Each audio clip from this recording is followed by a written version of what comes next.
In the early decades of the 20th century, physics was undergoing a transformation so deep that even the most basic understanding of matter was being rewritten.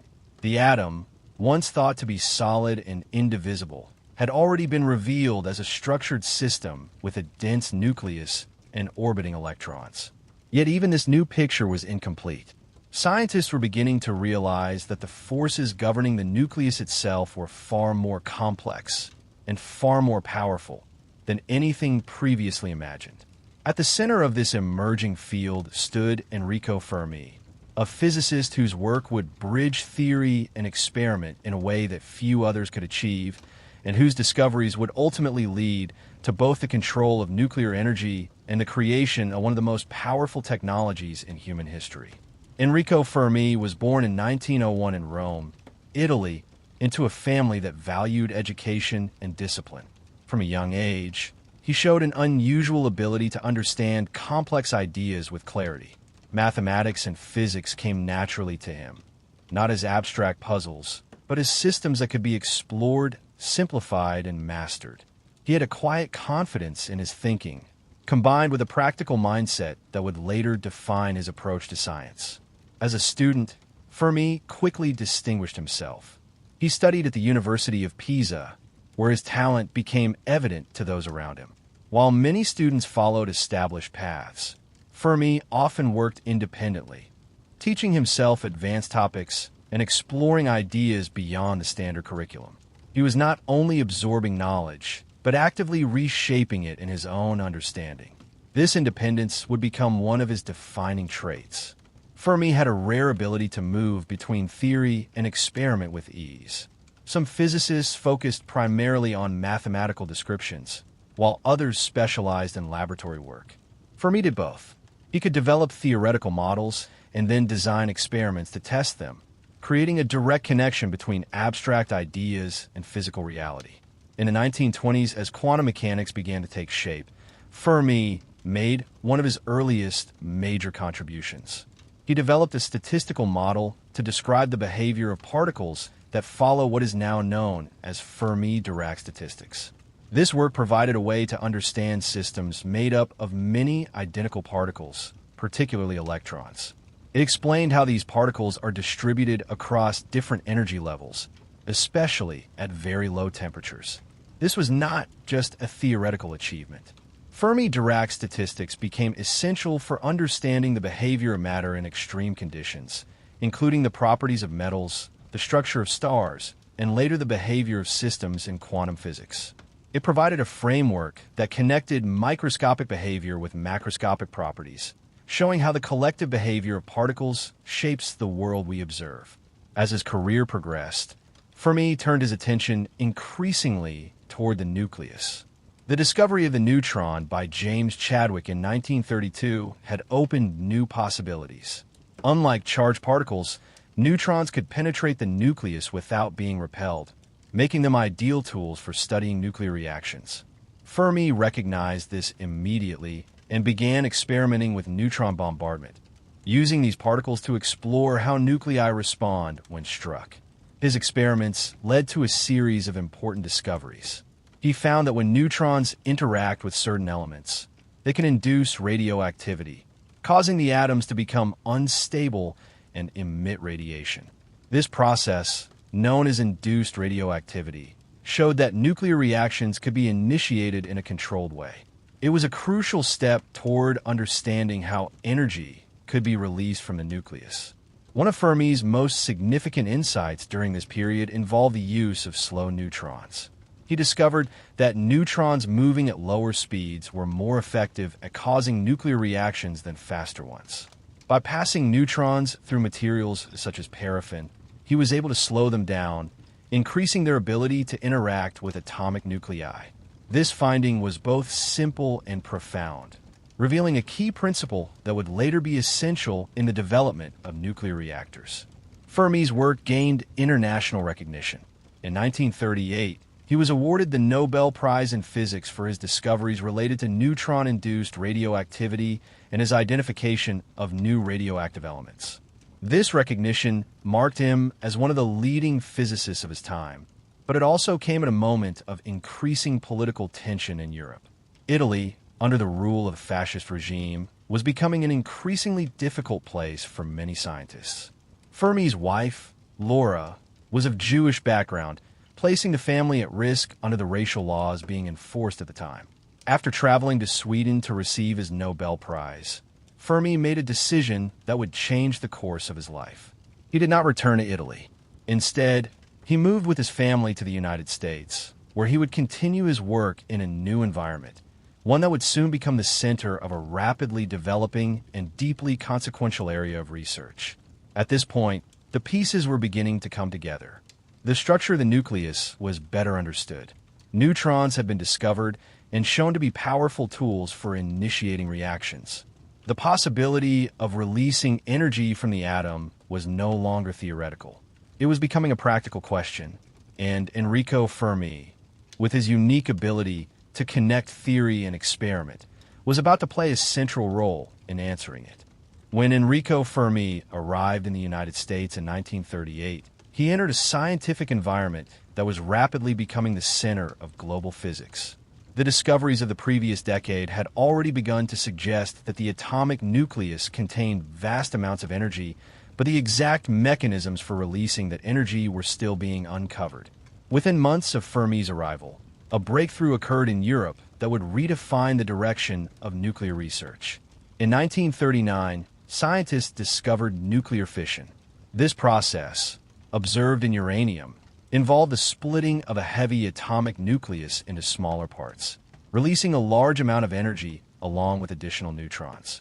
These emitted neutrons could then go on to split other nuclei, creating a chain reaction. For the first time, it became clear that nuclear reactions could sustain themselves, producing energy on a scale far beyond chemical processes.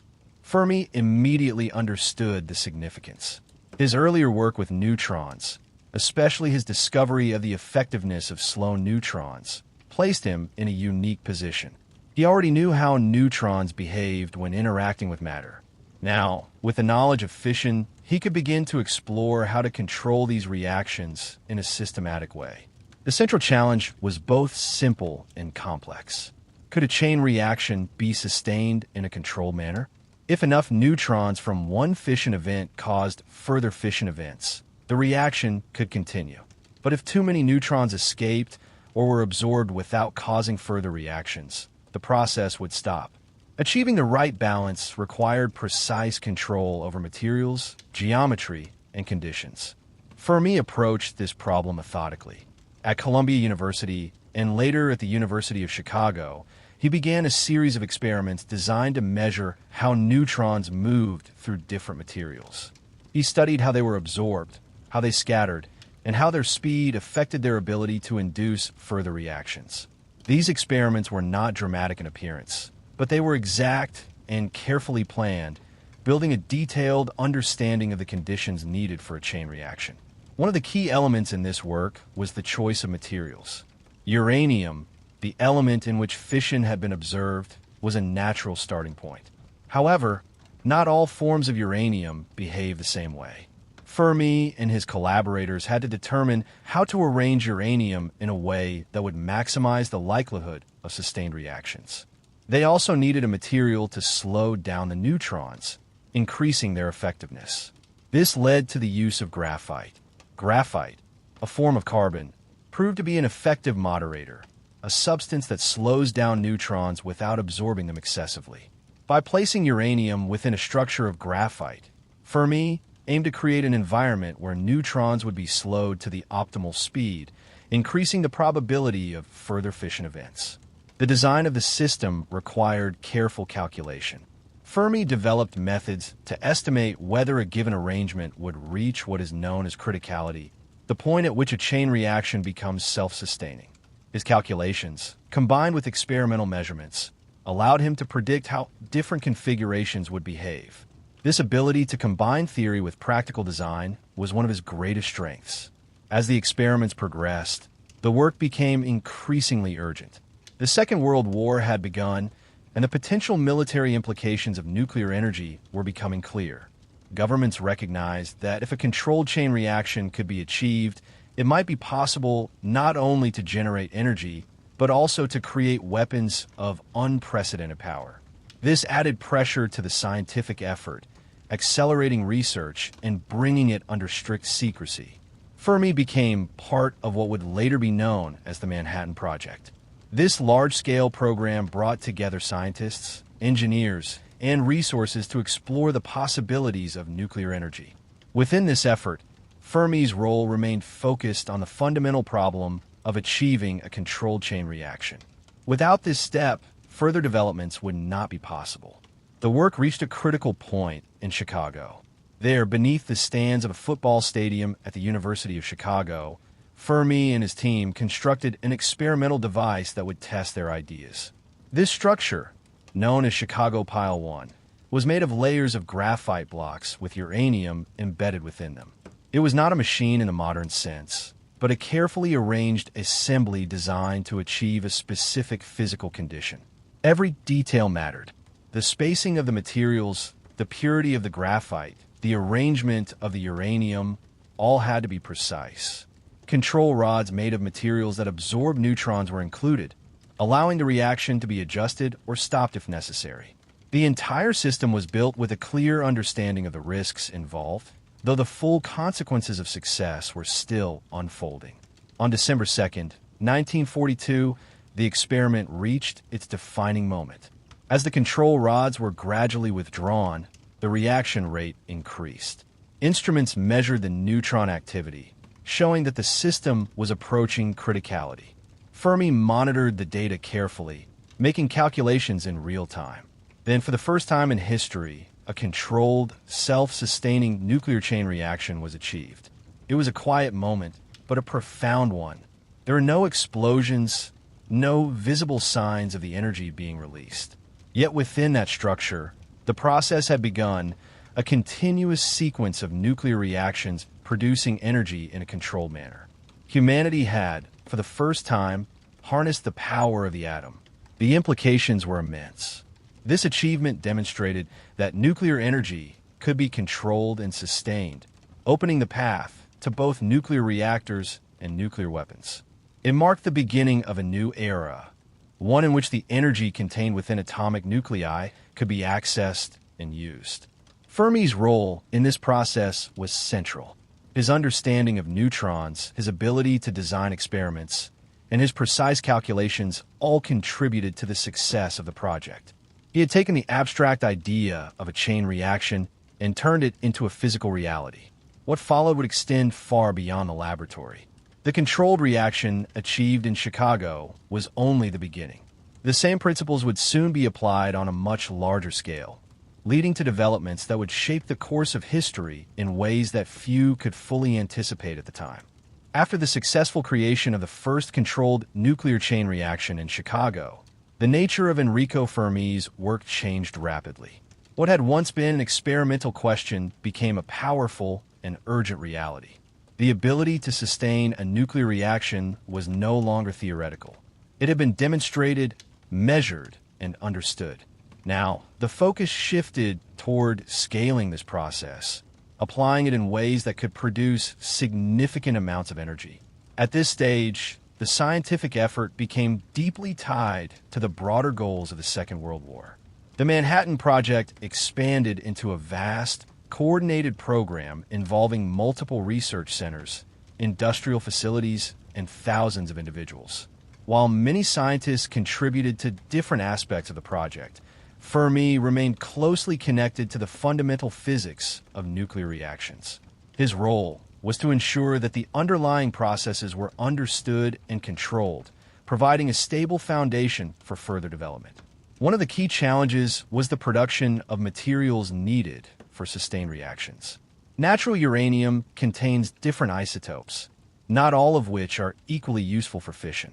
Separating these isotopes or producing alternative materials required large-scale industrial processes. At the same time, reactors based on Fermi's earlier work were being developed to produce new fissionable materials, particularly plutonium.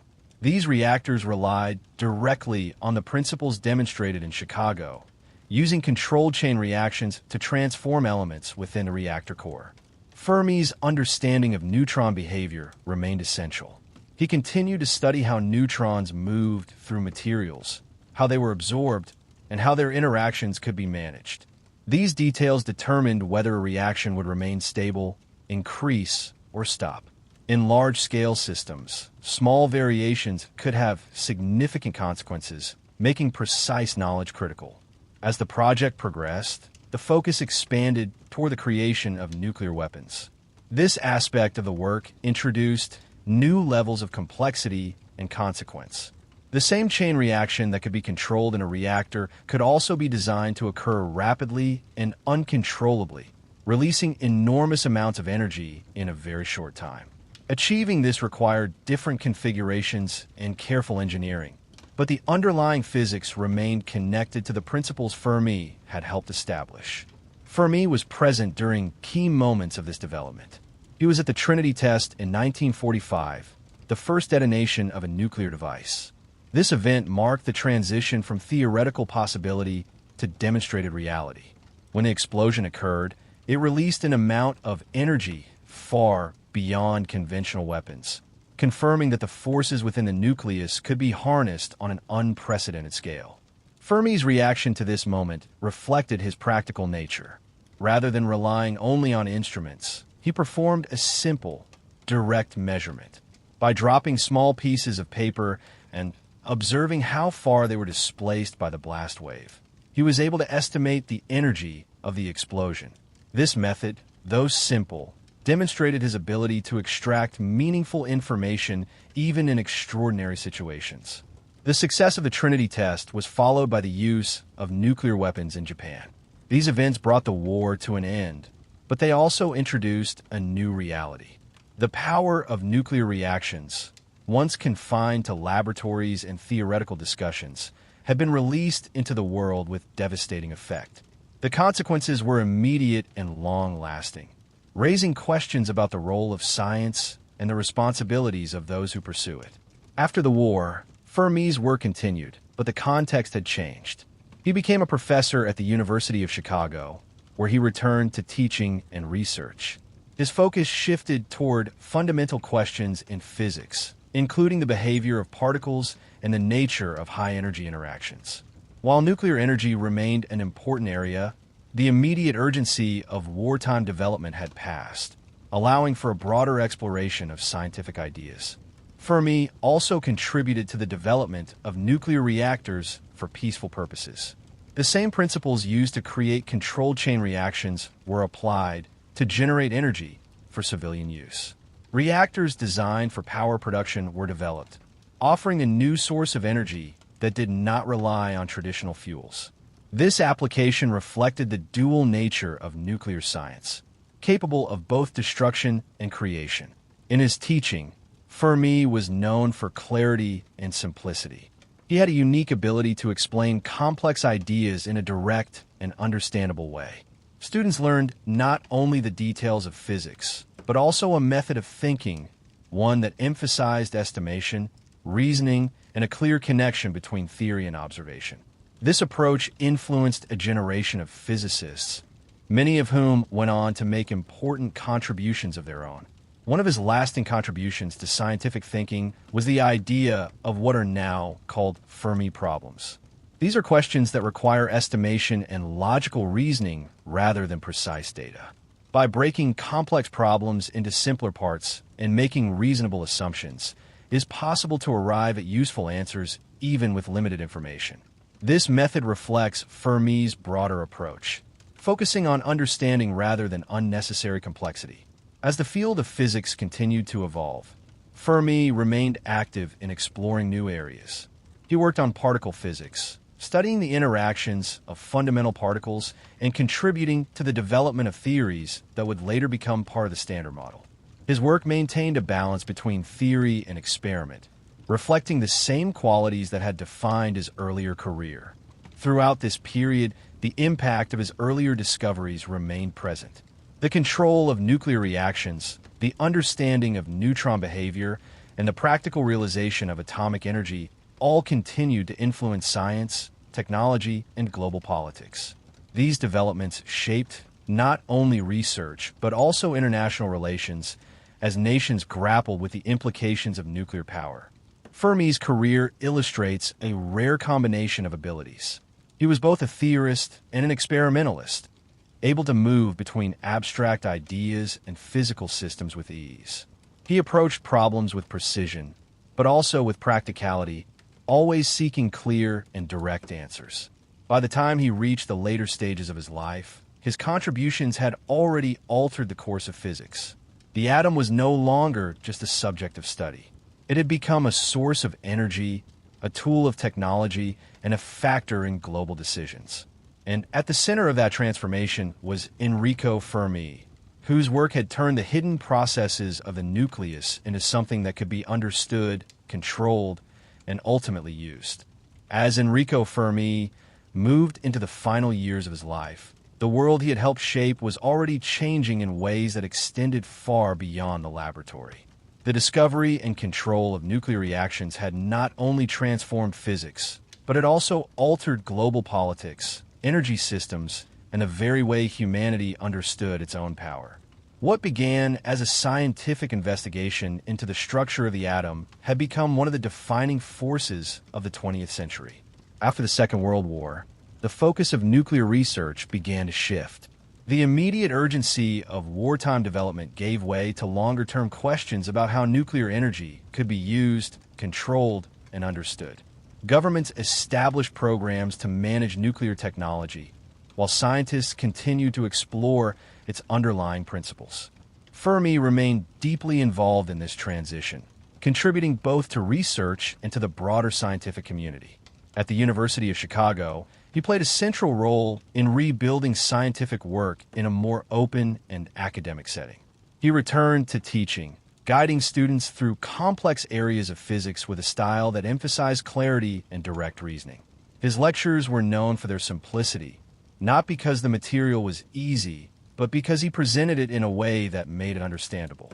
He avoided unnecessary complexity, focusing instead on the core ideas that govern physical systems. This approach had a lasting impact. Many of his students went on to become leading physicists, carrying forward his methods and perspectives. In this way, Fermi's influence extended beyond his own discoveries, shaping how future generations approach scientific problems. His emphasis on estimation, logical thinking, and practical understanding became a model for effective scientific work. During this period, Fermi also continued his research into fundamental physics. He contributed to the study of particle interactions, helping to develop theories that described how particles behave at high energies. One of his earlier theoretical contributions, the theory of beta decay, had already provided a framework for understanding how certain types of radioactive decay occur. This work introduced concepts that would later become part of the broader understanding of weak nuclear interactions. His ability to move between different areas of physics remained a defining feature. Whether working on nuclear reactions, particle theory, or experimental design, Fermi maintained a consistent approach. He focused on what could be measured, what could be calculated, and what could be understood through clear reasoning. This balance between theory and experiment allowed him to contribute in ways that were both deep and practical. At the same time, the world around him was adjusting to the reality of nuclear power. Nations were developing nuclear arsenals, leading to a period of tension and competition. The existence of weapons capable of immense destruction created a new kind of global environment, one in which scientific knowledge had direct and immediate political consequences. While Fermi was not primarily a political figure, he was aware of these developments and the responsibilities they implied. He participated in discussions about nuclear policy and the future of atomic energy. Like many scientists of his time, he understood that the knowledge they had uncovered could not be separated from its applications. The challenge was not only to advance science, but to consider how its results would be used. This awareness became an important part of the scientific culture that developed after the war. Fermi's later work also included contributions to reactor design and the understanding of nuclear systems. The principles established in the first controlled chain reaction continued to guide the development of nuclear power plants. These systems required careful management of reactions, ensuring that energy was produced steadily and safely. The same balance that Fermi had achieved in Chicago, maintaining control over a powerful process, remains central to these efforts. Despite the scale of these developments, Fermi himself remained focused on the essentials of science. He was not drawn to complexity for its own sake. Instead, he sought to simplify problems, to identify the key factors that determined outcomes. This approach made his work both effective and widely applicable, allowing him to address a range of challenges with clarity. In 1954, Enrico Fermi died at the age of 53. His life had been relatively short, but his impact was profound. In just a few decades, he had helped transform physics, turning the study of the atom into a field with direct consequences for energy, technology, and global affairs. His contributions spanned theory and experiment, education and application, leaving a legacy that continues to shape the modern world. The influence of his work can still be seen today. Nuclear energy remains an important source of power in many parts of the world, relying on principles that Fermi helped establish. Particle physics continues to explore the fundamental nature of matter, building on ideas he contributed to.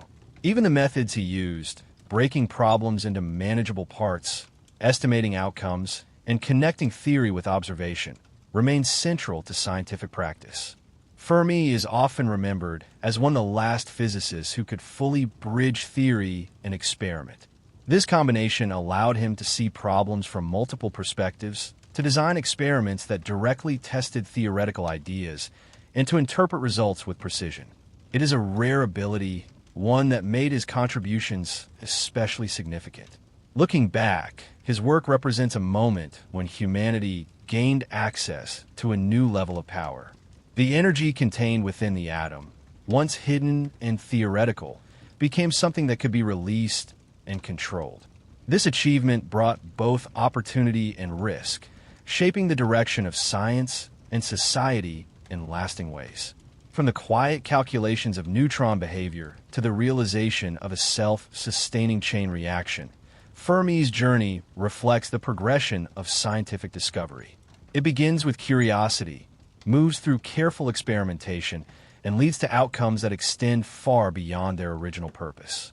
And in that progression, Enrico Fermi's work stands as a defining example of how understanding the smallest components of nature can reshape the entire world.